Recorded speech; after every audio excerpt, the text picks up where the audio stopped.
Assalamualaikum warahmatullahi wabarakatuh. Salam sehat, salam tangguh, salam sejahtera buat kita semua.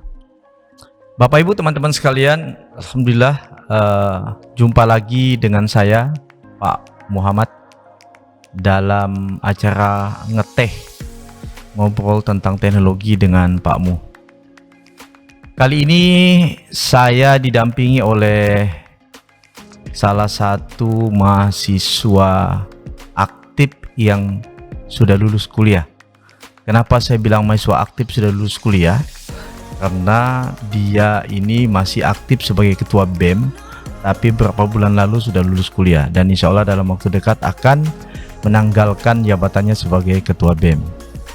Saya dengan Arif Rahman, ketua Badan Eksekutif Mahasiswa STIMIK PPKIA periode 2024-2025, begitu ya? Jadi 2022 sama 2023 kemarin. Oh, 2022-2023 karena tidak ada pemilihan, kemudian 2023 lanjut 2024. Ya, sangka sampai 2025. Bagaimana keadaan? Sehat?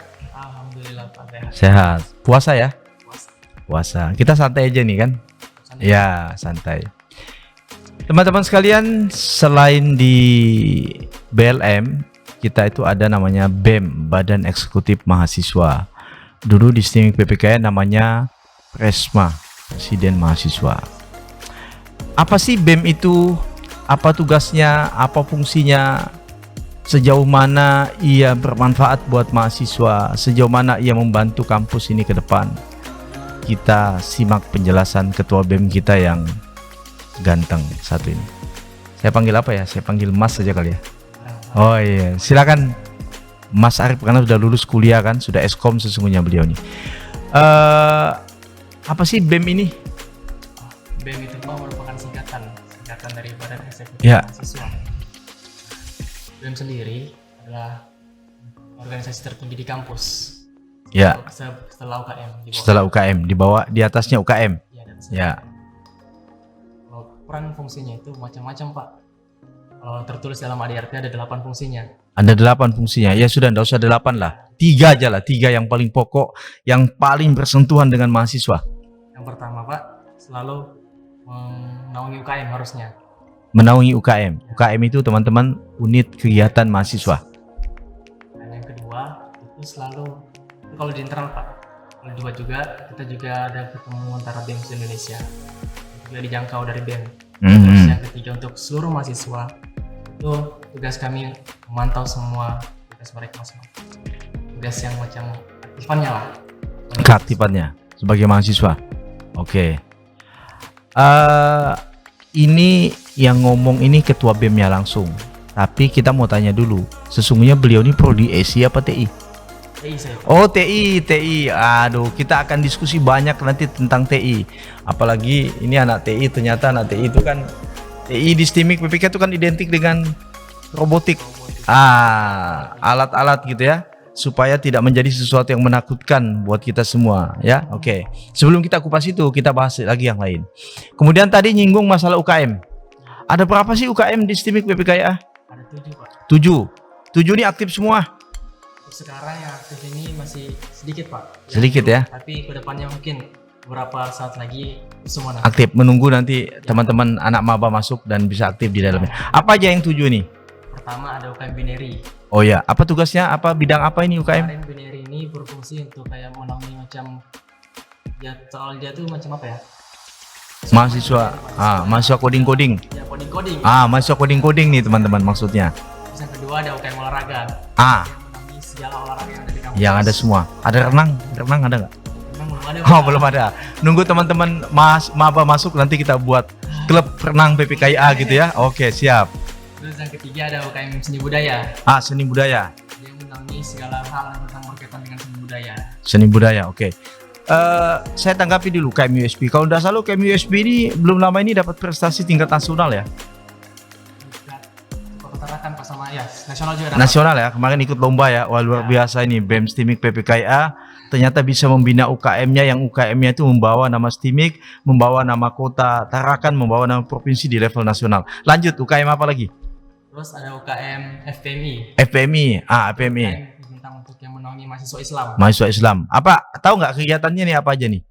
Kegiatan terakhir UKM FEM itu sempat dia mengadakan maulid Pak di kampus. Oke, maulid. Biasanya kalau bulan puasa ada buka puasa bersama nih. Ada buka bersama. Ya. Terakhir juga ada bagi-bagi takjil. Ya, saya juga ingat saya pernah diundang ngisi pengajian bulanan FPMI.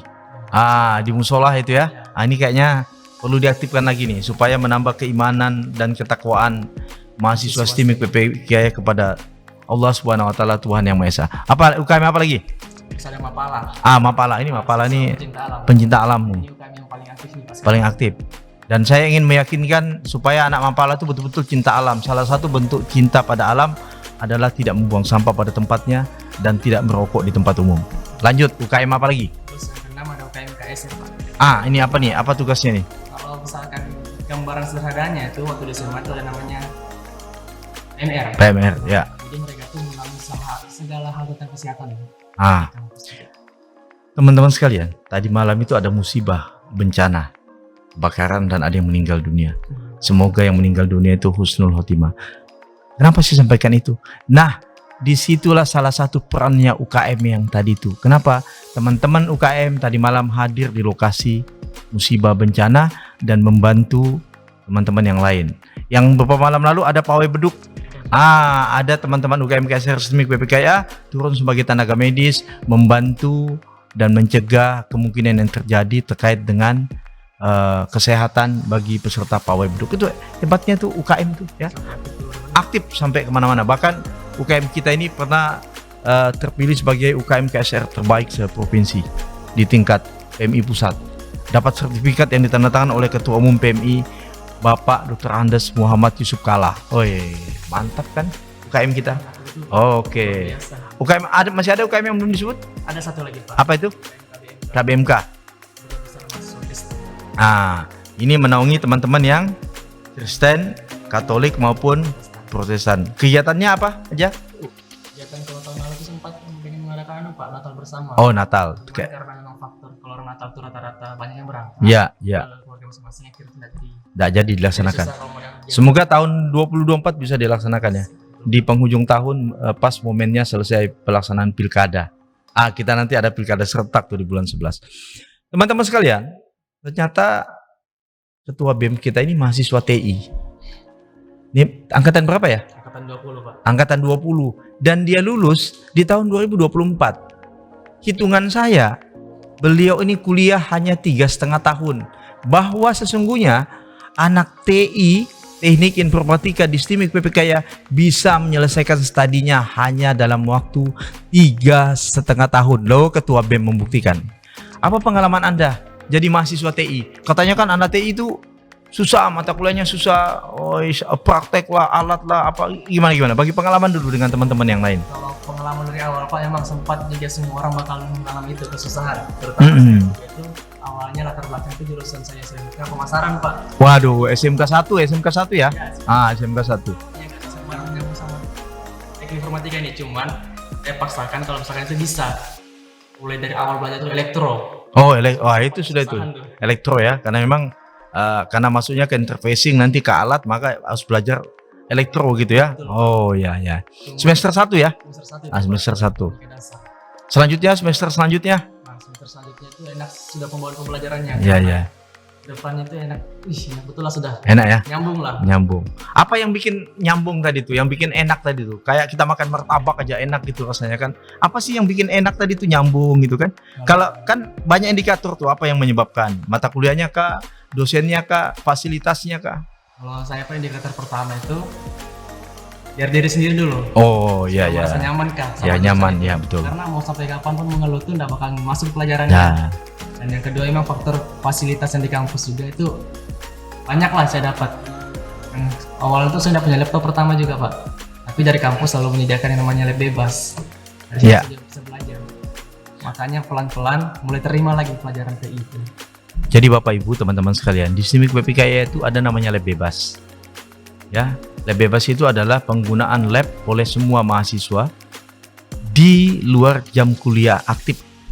Kalau kita kuliah itu jam 8:30 pagi sampai jam 1, Kemudian nanti kuliah lagi yang kelas malam itu jam 5 sampai jam setengah 10 malam. Nah, di jam 1 sampai jam 5 itulah kami buka lab bebas untuk digunakan oleh teman-teman mahasiswa, mahasiswi. Buat apa? Buat menyelesaikan tugas, buat latihan, buat ngoding, buat desain ya. Khususnya teman-teman yang mungkin agak kesulitan dengan laptop. Ternyata tidak cukup sampai di situ.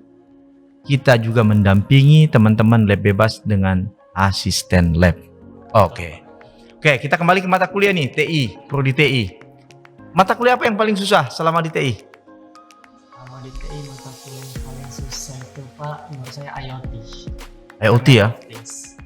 IoT, oke. Karena ini merupakan hal baru kan, jadi agak sulit kalau misalkan mau cari pengalaman di luar ya, keluarga kan yang pernah di kuliah di sini susah. Jadi ya, agak sulit lah.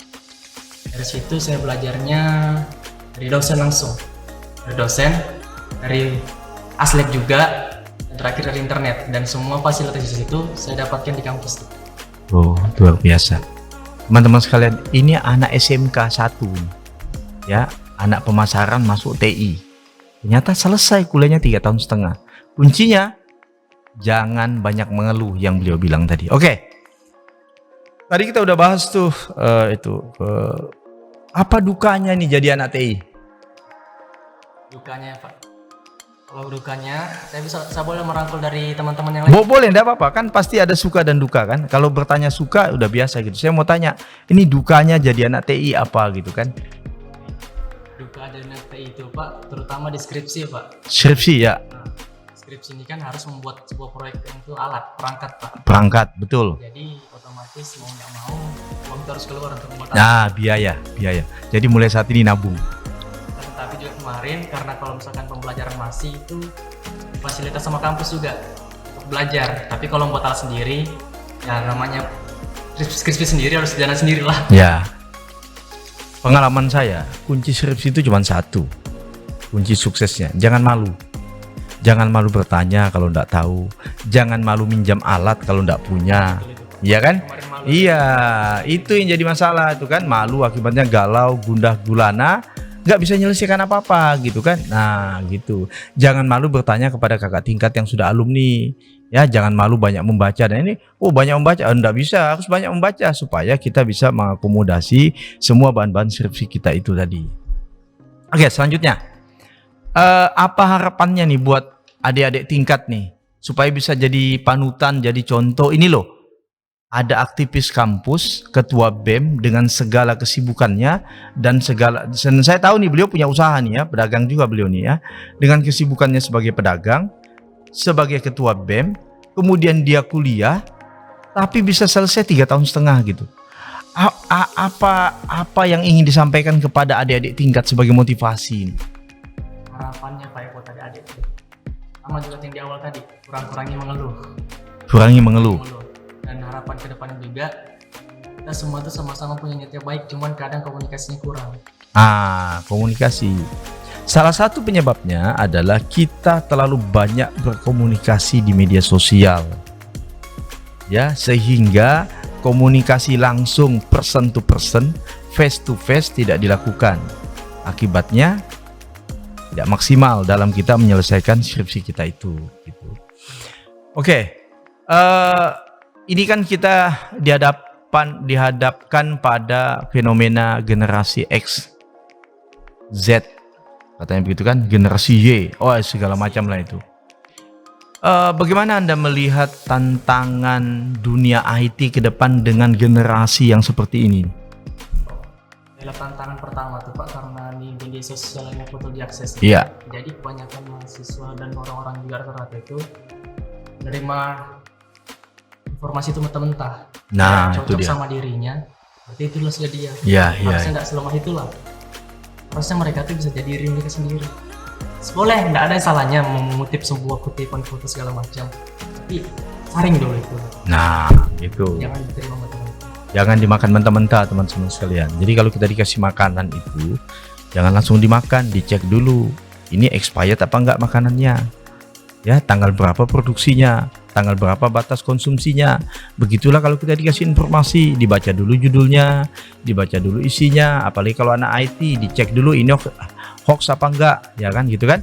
bisa pakai aplikasi itu yang namanya Hoaxbuster Tools kalau nggak salah ya. Itu bisa dipakai untuk ngecek ini informasi valid apa enggak gitu ya. Oke, teman-teman sekalian, saya tidak cukup rasanya diskusi dengan ketua BEM ini kalau tidak bertanya satu hal padanya. Apa itu tentang masa depan?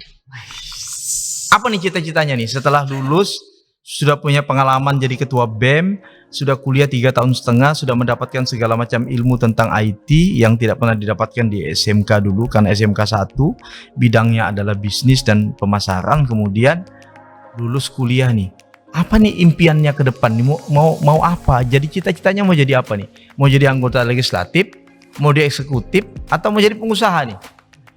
Masa depan ya Pak. Ngomong masa depan kita kemudian kan?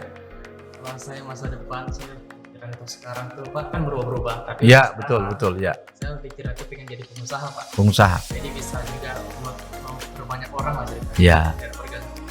Kalau jadi pengusaha itu menciptakan lapangan pekerjaan. Akibatnya banyak yang ikut kerja sama kita. Kalau kita kelola itu, kita manage dengan baik, insya Allah dia akan baik. Dia akan menghasilkan penghasilan yang banyak, menghasilkan pahala yang banyak, dan dia akan bermanfaat juga untuk orang banyak.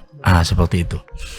Baik, saya satu pertanyaan lagi kemudian terkait dengan apa suka dukanya menjadi ketua BEM, supaya nanti adik-adik tingkat nih, wah, kayaknya aku tertantang nih mau jadi ketua BEM. Gimana tuh? Pertama kita dari sukanya dulu Pak ya. Ya, sukanya dulu. Sukanya pertama dapat teman-teman yang baru. Alhamdulillah dapat teman. Awal juga waktu saya di BEM itu masih kurang kenal banyak orang. Tapi setelah di BEM, bahkan yang orang bukan BEM pun bakalan kenal. Iya, betul. Kenal dengan pejabat juga ya. Wah, luar biasa itu. Sampai ke wali kota. Ya, betul. Ya. Ya. Nah, terus kalau dukanya sebagai ketua ya tuh lebih gak sulit ini Pak. Bagaimana caranya kita bisa menerima warna-warna dari seluruh orang itu Yang ada di dalam komunitas BEM itu ya. Ya. Berapa jumlah anggota BEM anggota BEM. aktif? Yang semuanya. Kalau yang di SK tuh Pak ada 20 orang. 20. Tapi untuk yang di luar SK tuh ada lagi nih. Jadi teman-teman sekalian, Bapak Ibu, kalau ketua BEM itu jumlah anggotanya mulai ketua sampai anggota 20, maka sebagai ketua BEM itu minimal di dalam dia memimpin, dia harus siap menghadapi 19 masalah minimal. Kenapa? Karena setiap anggota itu, jika satu anggota punya satu masalah saja, akan ada 19 masalah. Kalau kita ajak meeting, rapat membahas sebuah kegiatan, tidak bisa kita memaksa semua itu akan sama dengan keinginan kita, sehingga akan ada diskusi-diskusi, akan ada debat-debat, tapi debatnya itu adalah debat positif yang membangun, menciptakan sebuah kegiatan yang efektif dan bernilai positif di setiap eventnya. Itu dia. Oke, kita akan masuk di sesi penutup, Bapak Ibu, teman-teman sekalian yang semoga dimuliakan Allah Subhanahu wa taala, Tuhan yang Maha Esa. Closing statement nih. Apa nih closing statementnya yang ingin disampaikan kepada mahasiswa, adik tingkatnya, atau calon mahasiswa, atau kepada siapa saja?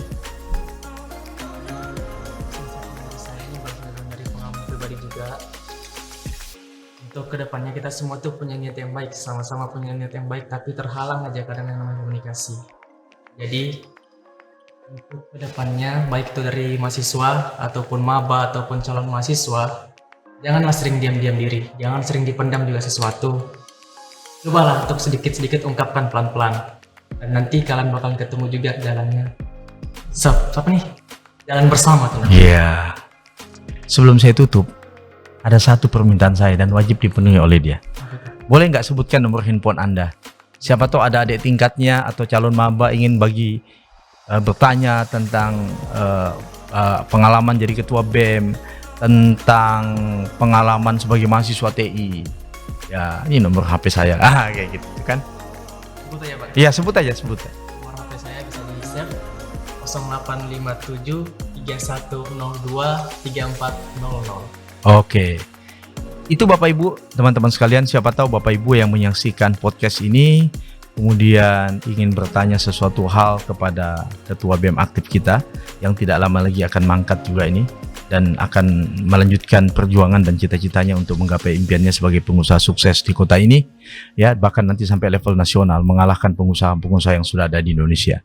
Silakan dimanfaatkan nomor handphone yang disebutkan tadi, berdiskusi dengannya, dan saya tahu beliau ini salah satu aktivis di kampus yang sangat friendly, ya, bisa bergaul dengan siapa saja, bisa menerima siapa saja, dan setiap dihubungin kalau HP-nya dipegang dan beliau akan jawab itu.